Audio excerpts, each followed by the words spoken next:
Như Quốc Khởi nói, cũng giống như là bản hát sẽ cực kỳ khó khăn với những đối thủ được đánh giá khá là cao. Trong bảng đấu này chúng ta thấy có Âu Chum, đặc biệt là Pisay Vararam Càng Long, Tam Sóc và Trà Cù Một. Ở trận thi đấu đầu tiên, Càng Long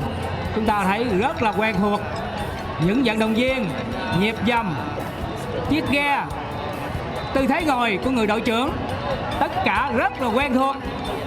Xin chào đón Càng Long của Trà Vinh trở lại về dòng sông Marlboro. Và hiện nay anh em vẫn đang là một phong độ giống như những lần anh em xuất hiện ở đây, rất là nhịp nhàng, rất là đều đặn. Những cánh tay lực lưỡng, những màu xanh đặc trưng đang đưa ghe mình lao nhanh về trước. បាទដូចជាយើងបានឃើញហើយគឺថាទុកងបាន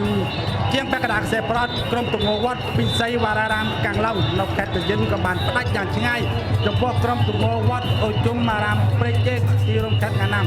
អបអរសាទរក្រុមទុកងវត្តពិសីវររាមបានមកដល់សេប្រតជិតដល់សេប្រតហើយផ្ដាច់យ៉ាងឆ្ងាយម្ដងទៀតយើងខ្ញុំក៏សូមអបអរសាទរក្រុមទុកងវត្តពិសីវររាមកាំងឡុងខេត្តតាយុនក៏បានយកនេះលើក្រុមទុកងវត្តអូជុំអារាមព្រែកជេកមកអំពីទីរួមខេត្តកាណាំបាទគឺថាលទ្ធផលដូចនេះមែនគឺថាធ្វើដៃ